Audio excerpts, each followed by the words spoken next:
मेरा बिजनेस डूब गया और मेरे दोस्त ने कर्ज के बदले मेरी पत्नी के साथ एक रात सोने की शर्त रख दी।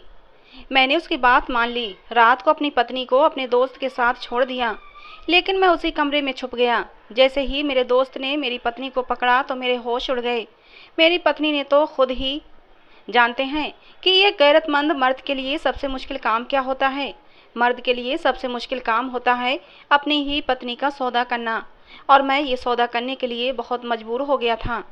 एक रात के लिए मैंने अपनी पत्नी का सौदा कर दिया था। मेरे सामने मेरी पत्नी काले रंग की सैफून की साड़ी में क्या गजब ढा रही थी। उसके हसीन खुले लंबे बाल, उसकी दूधिया रंगत, उसके हसीन तीखे नए नक्श हमेशा ही से मेरा चैन छीनते रहते थे। मगर उसका आज का बनाव श्रृंगार किसी और के लिए था, और ऊपर से सितम ये था कि मैं ये सब जानता था और मैंने खुद ही उसे इस बात की अनुमति दी थी। मैंने उसके हसीन फिगर पर एक नज़र डाली और आंखें झुका लीं। मेरे दिल पर कैसे कैसी कयामत गुजर रही थी ये मैं ही जानता था। मेरी हालत को कोई नहीं समझ सकता था। बाहर मेरे दोस्त की गाड़ी खड़ी हुई थी और ड्राइवर मेरी पत्नी के आने का इंतजार कर रहा था ताकि वो मेरी पत्नी को मेरे दोस्त के पास होटल तक पहुंचा सके। और फिर मेरी पत्नी तैयार होकर लड़खड़ाते कदमों से मेरे दोस्त के ड्राइवर के साथ चली गई और मैं उसे बेबसी से जाता देखता रहा। आज की रात शायद मुझ पर किसी कयामत की तरह टूटने वाली थी, लेकिन सुबह का सूरज मुझे सारे कर्ज से आज़ाद कर सकता है। लेकिन आज की रात तो कटे नहीं कट रही थी। जैसे जैसे रात बढ़ रही थी मेरी बेचैनी भी बढ़ रही थी। ऐसा लग रहा था कि सांस भी नहीं ले पाऊंगा। मेरी आंखों के सामने बस अपनी पत्नी का ही चेहरा घूम रहा था। मुझे अपने दोस्त की शैतानी भरी हंसी सुनाई दे रही थी। मेरे कानों में अपनी पत्नी की सिसकियां सुनाई दे रही थीं। उसकी बेबसी से बहते आंसू दिखाई दे रहे थे। मेरा दिल इस कदर बेचैन हुआ कि मैं उठकर खड़ा हो गया। मेरा सांस पूरी तरह से फूल रहा था और दिमाग ऐसा था कि अभी फट जाएगा। मेरे दिमाग की नसें तन चुकी थीं।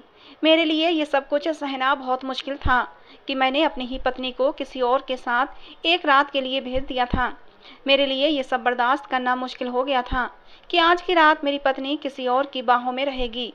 मैं मुश्किल से घर से बाहर निकला। मैं सीधा होटल की तरफ जा रहा था जहाँ पर मेरी पत्नी गई थी। जैसे जैसे मैं होटल के पास पहुंच रहा था मेरे दिल की हालत और भी ज़्यादा ख़राब होती जा रही थी। मेरी आंखों में जैसे खून उतर आया था। मेरा जी चाह रहा था कि अपने दोस्त का खून कर दूं। कर्ज में डूबा हुआ तो पहले ही था, अब लग रहा था कि कातिल भी बन जाऊं, लेकिन अपनी गैरत का सौदा ना करूं। मैं होटल पर पहुंचकर सामने रिसेप्शन पर बैठी लड़की को दोस्त का नाम बताया और ये पूछा कि वो किस रूम नंबर में है। तो रिसेप्शन पर बैठी लड़की मुस्कुराहट सजाए हुए कहने लगी कि उन्होंने तो आज की रात के लिए स्पेशल रूम बुक कराया है, गोल्डन नाइट के नाम से। यह भी कहा है कि उन्हें डिस्टर्ब ना किया जाए। मेरे दोस्त का ड्राइवर मुझे कुछ एडवांस पैसे दे गया था। मैंने कहा कि मुझे उसी रूम के बराबर वाला एक कमरा चाहिए। मेरी बेचैनी इस समय चरम सीमा पर थी। मेरी बेचैनी को बताने के लिए मेरे पास शब्द भी नहीं थे कि मैं अपने दर्द को कैसे बयां करूं। रिसेप्शन पर बैठी उस लड़की ने मेरे सामने चाबी रख दी।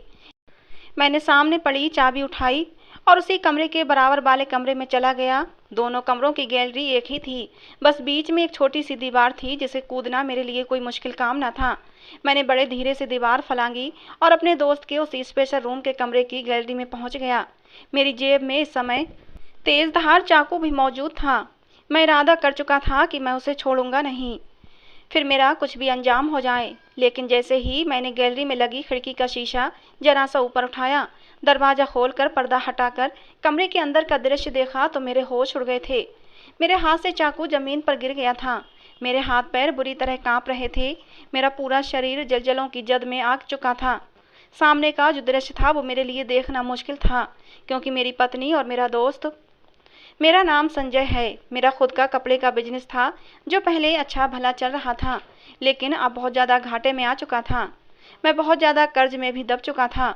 अपने दोस्त की बात सुनकर मैं उससे नज़र नहीं मिला पा रहा था। हम एक कॉफ़ी शॉप पर बैठे हुए थे। मेरे सामने रखी गोल मेज पर 2 कॉफ़ी के मग रखे हुए थे और सामने मेरा दोस्त बैठा मुझे एकटक देख रहा था।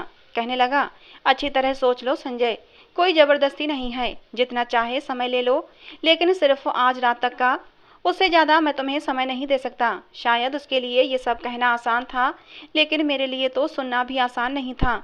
लेकिन उस समय मैं कर्ज में इतना ज़्यादा डूबा हुआ था कि मेरा दिमाग वो कुछ भी काम नहीं कर रहा था और अपने दोस्त के सामने बैठा अपनी पत्नी के बारे में ऐसी बातें सुन रहा था। जो किसी भी मर्द की गैरत पर गहरी चोट होती है। मेरे दोस्त ने जब मुझे यूं खामोश देखा तो कहने लगा, आराम से कॉफ़ी पियो, इस कॉफ़ी के पैसे मैं ही दे दूंगा, पैसों की टेंशन मत लो। ये कहकर वो तंज से मुस्कुराया था। फिर कहने लगा कि तुम ज़्यादा ही इस बारे में सोच रहे हो, हालांकि जिस माहौल में मैं रहता हूँ वहाँ तो ये एक आम सी बात है। तुम्हें विश्वास नहीं आएगा, लेकिन मेरे पार्टनर अपनी पत्नियों को खुद होटल के कमरों में भेजते हैं। करोड़ों रुपयों का कॉन्ट्रैक्ट एक ही रात में साइन हो जाता है। तुम भी माला माल हो जाओगे। मैं दोनों हाथों की मुट्ठियां भींचे नजर झुकाए किसी तरह उसकी बकवास सुन रहा था। मैं ही जानता था कि बेबसी और गरीबी भी इंसान को न जाने कैसे कैसे समाज के रंग दिखाती है। सामने बैठा मेरा दोस्त मजे ले लेकर कॉफी पी रहा था, लेकिन मैं यूं बैठा था कि जैसे मेरे शरीर में जान ही ना हो। मुझे याद आने लगा कि मैंने कभी बड़े घमंड से कहा था कि जिस मर्द में गैरत नहीं उसे मर्द कहलाने का हक ही नहीं है। और आज मैं जो कुछ अपनी पत्नी के लिए सुन रहा था मेरे लिए मौत के बराबर था। आपने ऐसी बहुत सी औरतें देखी होंगी जो अपनी मजबूरी की वजह से खुद को दूसरों के सामने पेश कर देती हैं, लेकिन शायद मैं पहला मर्द था जो अपनी मजबूरी की खातिर अपनी पत्नी को एक रात के लिए बेचने का सौदा कर रहा था। मेरी वो पत्नी जो बहुत ही पवित्र थी। सुबह उठकर जब तक भगवान का नाम न ले ले उसका दिन ही शुरू नहीं होता था। आज तक मेरे अलावा उसे किसी ने छुआ तक नहीं था। छूना तो दूर की बात, उसे किसी ने नज़र भरकर देखा भी नहीं था। मुझे याद आने लगा, जब भी हमें कहीं शादी या पार्टी पर जाना होता था तो मेरी पत्नी सुनैना बहुत ही अच्छे से साड़ी लपेट कर जाती थी। हालांकि मैं उसे कहता कि तुम भी फैशनेबल साड़ी पहना करो, खुद को यूँ लपेट कर रखती हो। शादी पर सब औरतें कितना तैयार होकर आती हैं, कितना मेकअप करती हैं, लेकिन तुम तो सिंपल ही जाती हो, ऊपर से खुद को साड़ी से बुरी तरह लिपेट लेती हो। तुम तो वैसे ही बहुत खूबसूरत हो। मेरा भी जी चाहता है कि तुम भी तैयार होकर जाओ ताकि सब औरतें तुम्हें देखें और देखती ही रह जाएं कि संजय की पत्नी कितनी खूबसूरत है। मैं चाहता हूँ कि मेरे दोस्त मेरी किस्मत पर जलकर खाक हो जाएं। मेरी बात सुनकर वो मेरे गले में बाहें डालकर बड़ी मोहब्बत और लगावट से कहने लगती, मेरा हुस्न और मेरी सुंदरता तो सिर्फ आपके लिए है संजय। मैं इसे लोगों को दिखाकर आम नहीं करना चाहती। मेरा तो जी चाहता है कि आपके अलावा मुझे कोई दूसरी आंख न देखे। सुनैना की बात जैसे अभी भी मेरे कानों में गूंज रही थी। मेरी आंखों से दुख से आंसू निकल पड़े थे। मैं अपनी ऐसी पवित्र पत्नी का सौदा करने जा रहा था। नहीं नहीं, मुझे ये मंजूर नहीं। अचानक ही मेरे दिल से आवाज़ आई थी जो मेरे होंठों पर भी आ गई थी। मेरे दोस्त की कॉफ़ी का मग जो उसके होंठों के पास था वापस हाथ में लेकर वो मुझे देखता रह गया। एक पल तक वो मुझे जांचती हुई नज़रों से देखने लगा, फिर कहने लगा, कोई समस्या नहीं, लाओ निकालो मेरे 80 लाख रुपये। अपने दोस्त की ये बेदर्दी देखकर मेरी आंखों से आंसू की 2 बूंदें टपक पड़ी। हालांकि मैं कोई कमज़ोर मर्द नहीं था, बहुत मजबूत मर्द था। खुद के जज्बातों पर कंट्रोल करना जानता था, लेकिन अब टूट चुका था। मैंने फिर अपने दोस्त से विनती करते हुए कहा कि मुझे थोड़ा समय और दे दो, इतने ज़्यादा पैसों का इंतजाम मैं एक रात में नहीं कर सकता। वो कहने लगा कि मैं तुम्हें अब और ज़्यादा समय नहीं दे सकता, तुम्हारे पास आज रात का ही समय है, या तो मेरी बात मान लो या फिर पैसों का इंतजाम कर दो। मैं वहाँ से उठकर बाहर निकल आया। हालांकि मौसम ठंडा था, हवाएं ठंडी चल रही थीं, लेकिन मुझे घुटन का एहसास हो रहा था। मेरा शरीर पसीने से भीगा हुआ था, सांस लेना भी कठिन लग रहा था। न जाने मैं कैसे अपने घर पहुंचा था। रात का 1 बज गया था। मैंने मेन दरवाजे पर दस्तक दी। अंदर से सुनैना की आवाज़ आई। मैंने कहा कि मैं हूँ, दरवाज़ा खोलो। उसने फ़ौरन से दरवाज़ा खोला। मुझे देखकर कहने लगी, आप कहाँ रह गए थे? कब से आपका इंतज़ार कर रही हूँ। अब मैं उसे क्या जवाब देता कि मैं कहाँ से आ रहा हूँ। मैंने उसे कोई जवाब नहीं दिया और खामोशी से मरे मरे कदमों से अपने कमरे में जाने लगा तो सुनैना मेरे पास आई और कहने लगी, संजय आपने जवाब नहीं दिया। मैंने कहा कि मेरे सर में दर्द है। वो कहने लगी कि संजय मैं आपके लिए खाना गर्म करूं? तो मैंने ना में सिर हिला दिया। मैंने कहा कि मैं खाना खाकर आया हूं। खाना तो मैंने आज सुबह से ही नहीं खाया था, लेकिन अपने दोस्त की बात सुनकर मेरी भूख मिट चुकी थी। कुछ भी खाने का मन नहीं कर रहा था। सुनैना मेरे पास आई, मेरा चेहरा देखने लगी, बोली, क्यों झूठ बोल रहे हो संजय? मुझे पता है आपने कुछ नहीं खाया है और मैं भी आपका ही इंतजार कर रही थी। चलो मिलकर खाना खाते हैं। सुनैना की यही तो बात थी। वो मेरी आंखों से झांक कर मेरे दिल की हालत बता देती थी। या फिर पति पत्नी का रिश्ता ही कुछ ऐसा होता है कि शब्दों की ज़रूरत नहीं पड़ती। खैर वो खाना गर्म करके ले आई। खाना क्या था, बस खाने के नाम पर सिर्फ हरी मिर्च, प्याज लहसुन की चटनी और एकदम पानी की तरह दाल और सूखी रोटियां थीं। मैंने एक नज़र खाने पर डाली और दूसरी अपनी वफादार पत्नी पर डाली, जिसने हर तंगी में, हर दुख में, हर मुसीबत में बड़े सब्र से और खामोशी से भगवान का धन्यवाद करके मेरे साथ ज़िंदगी गुजारी थी। कभी मुझे शिकवा नहीं किया था कि तुमने मेरे लिए क्या ही क्या है। मैंने सुनैना का चेहरा देखा, उसकी वो सुंदरता जो आज तक सिर्फ मेरी थी। उसने मेरे साथ हमेशा वफा निभाई थी। जब सुनैना ने मुझे खामोश बैठा देखा तो निवाला बनाकर मेरे मुंह के पास ले आई। कहने लगी, खाना खाएं और सारी चिंताएं भूल जाएं। मैंने उसके हाथ से निवाला लिया और फिर अपने मुंह में डाल लिया। सुनैना फिर मुझसे पूछने लगी, बताएं क्या कहा आपके दोस्त ने, क्या वो आपकी मदद करेगा? अपने दोस्त के पास जाने से पहले सुनैना से कहकर गया था कि मेरे दोस्त ने मुझे बुलाया है, कह रहा है कि मेरी मदद करेगा। तुम भगवान से प्रार्थना करना कि समस्या का समाधान हो जाए। लेकिन जो शर्त मेरे दोस्त ने रखी थी वो मैं पूरी नहीं कर सकता था। मैंने नाम में सिर हिला दिया। मैंने कहा, नहीं, वो मामला नहीं बना। ये सुनकर सुनैना के चेहरे पर भी चिंता की लकीरें उभर आई थीं। वो मुझे तसल्ली दे रही थी कि आप चिंता ना करें।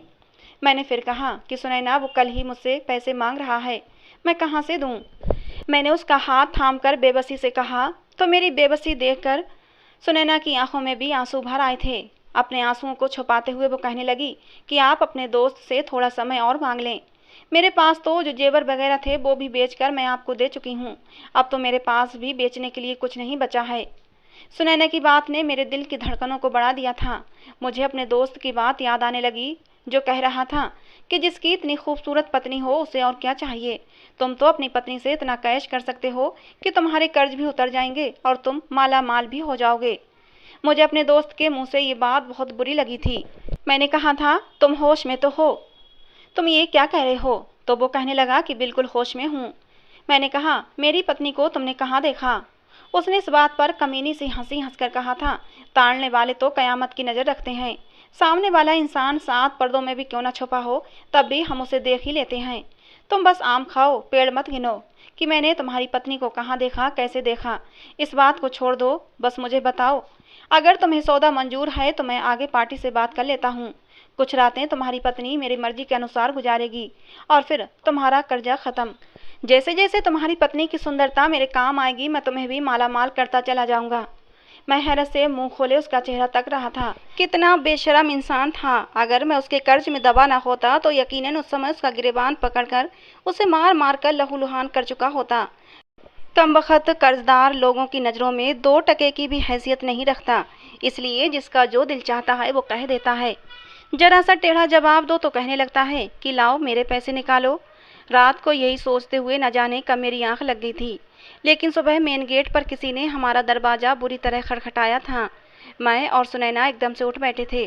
मैं फ़ौरन कमरे से बाहर निकला। मेन गेट का दरवाज़ा खोला तो सामने मेरा दोस्त तो पुलिस के साथ खड़ा था। पुलिस ऑफिसर मुझे गिरफ्तार करने आए थे। मेरा दोस्त ऑफिसर से कहने लगा कि इस इंसान ने मेरा पैसा देना है, लेकिन अभी तक इसने मेरा पैसा नहीं दिया है। इसका दिवालिया निकल गया है, इसके पास एक पैसा तक नहीं है। मैं इसे समय दे देकर थक चुका हूँ, लेकिन अब इसे और ज़्यादा समय नहीं दे सकता, इसलिए इसे जेल में बंद कर दो। इससे पहले कि वो ऑफिसर मुझे हथकड़ियाँ पहनाता, सुनैना शायद गेट की ओर से मुझे देख रही थी। कहने लगी, भगवान के लिए मेरे पति को मत ले जाओ, हम इनका सारा पैसा चुका देंगे, बस हमें थोड़ा सा समय दे दो, हम इनकी पाई पाई चुका देंगे। ये सुनकर मेरा दोस्त मुस्कुराने लगा और बोला, मैंने तो इसे बहुत आसानी दी है, लेकिन आपके पति को वो मंजूर ही नहीं। फिर कहने लगा, ये तो पैसे चुकाने को बिल्कुल भी तैयार ही नहीं है, और फिर इसके पास कुछ है भी नहीं तो फिर पैसे कहाँ से चुकाएगा। लेकिन आप मेरा कर्जा उतार सकती हैं। वो सुनैना को ऊपर से नीचे तक निहार कर बोला, बताइए आप मेरा कर्जा उतारेंगी? सुनैना कहने लगी कि मैं लोगों के कपड़े सिलाई करती हूँ, मैं हर महीने आपको जितनी भी रकम जमा होगी वो दे दिया करूँगी।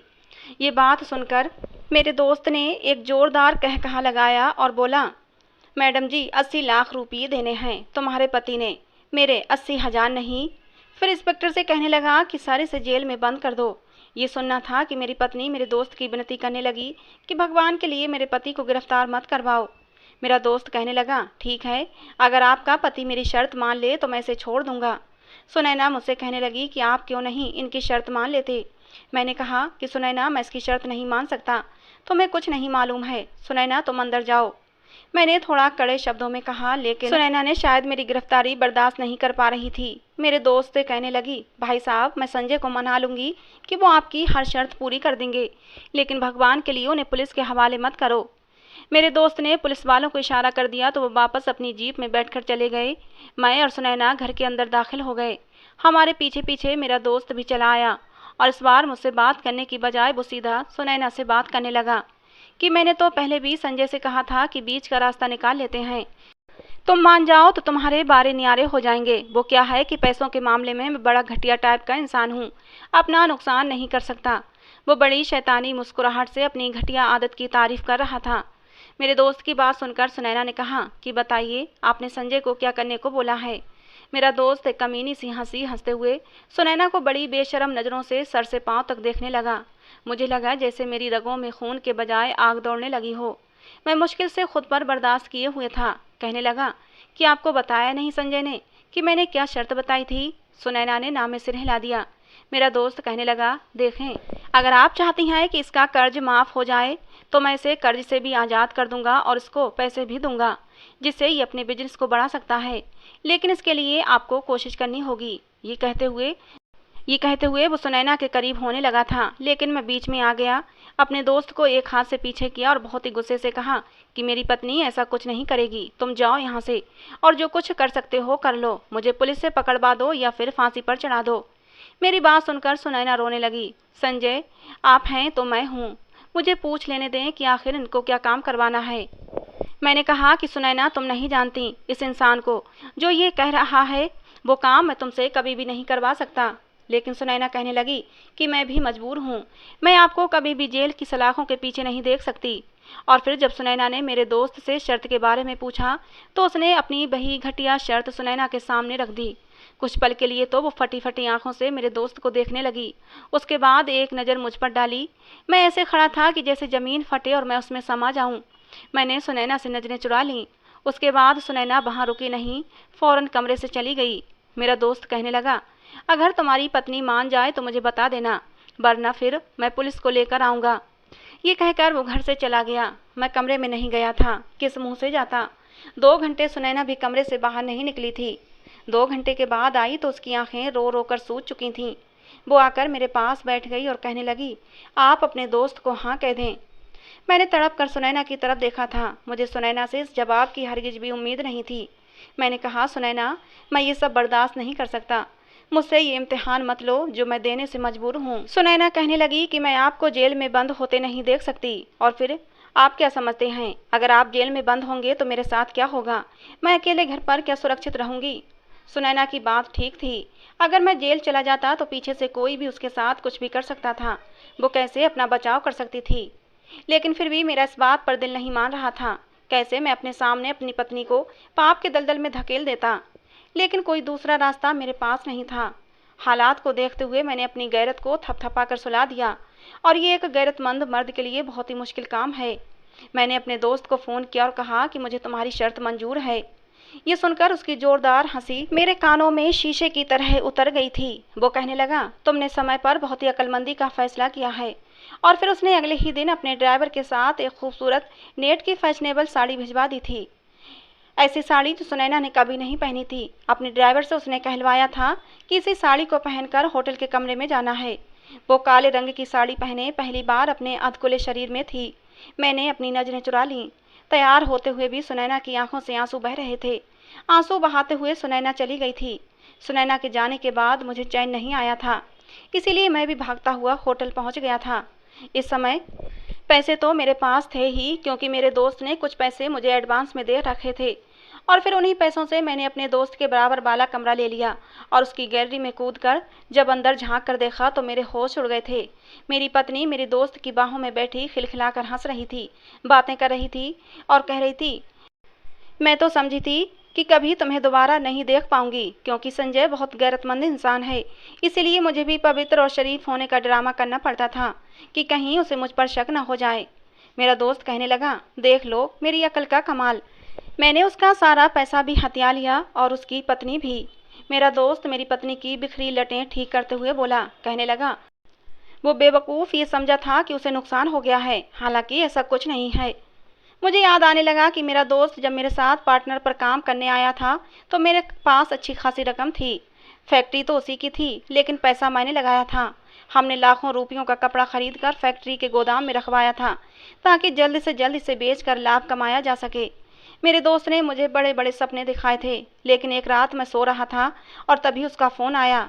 कहने लगा, संजय, फैक्ट्री के गोदाम में आग लग गई है, जल्दी पहुंचो। जब मैं वहां पहुंचा तो पूरा गोदाम आग की लपटों में था। फायर ब्रिगेड आग बुझा रही थी। मेरा दोस्त रोते हुए मेरे पास आया और कहने लगा कि सारा माल जलकर राख का ढेर बन गया है। तुम्हारा तो दिवालिया निकल गया है। सारा माल तुम्हारे पैसों का था, तुम सड़क पर आ गए हो। उस समय मेरी यह हालत थी कि मैं बेहोश होकर गिर जाऊंगा। तभी मेरे सीने में दर्द उठा था। मेरा दोस्त मुझे अस्पताल ले गया। मुझे ये सदमा बर्दाश्त नहीं हुआ था। जब मुझे होश आया और मेरी तबीयत संभली तो सुनैना मेरे पास बैठी रो रही थी। उसने रोते हुए मुझे बताया कि आपके हॉस्पिटल का बिल मैंने अपने जेवर बेच कर चुकाया है।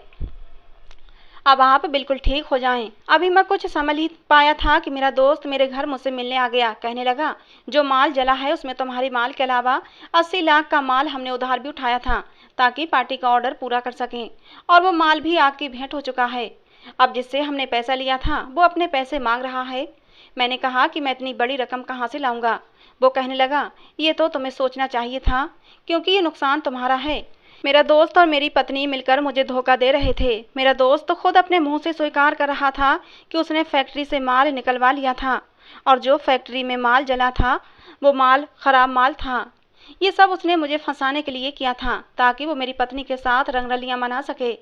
उस समय मेरे पास मोबाइल मौजूद था। मैंने उसकी वीडियो बना ली और फिर वहाँ से सीधा पुलिस स्टेशन चला गया। अगले ही दिन मेरी पत्नी और मेरा दोस्त जेल में थे। मैंने आज तक औरत का ये रूप नहीं देखा था जो मेरी पत्नी ने दिखाया था। औरत जात से मेरा भरोसा उठ चुका है। मैंने अपनी पत्नी को तलाक दे दी है और अब अकेले ही जिंदगी गुजार रहा हूँ। मैंने जो वीडियो पुलिस को दिखाई थी उससे साफ पता चल गया था कि मेरे दोस्त ने मुझे धोखा दिया है। पुलिस के जरिए मुझे मेरा सारा पैसा वापस मिल गया था। मैंने दोबारा से अपना बिजनेस शुरू किया और देखते ही देखते मेरा बिजनेस खूब चल पड़ा और आज मैं शहर का एक नामी गिरामी बिजनेसमैन हूँ। सुनने में आया कि मेरा दोस्त कुछ महीनों बाद जेल से छूट गया था। उसने सुनैना को कुछ दिनों तक अपने साथ रखा और जब मन भर गया तो उसने उसे छोड़ दिया। सुनैना मुझसे माफ़ी मांगने मेरे ऑफिस और मेरे घर पर भी आई थी, लेकिन मैंने चौकीदार से कहकर उसे बाहर से ही चलता करवा दिया। मैं सुनैना की शक्ल भी नहीं देखना चाहता था। एक बार मेरी कंपनी में एक हादसा हो गया। बिजली का करंट लगने से हमारे कंपनी में काम करने वाले मनोहर अंकल की मौत हो गई। उनकी एक ही बेटी थी।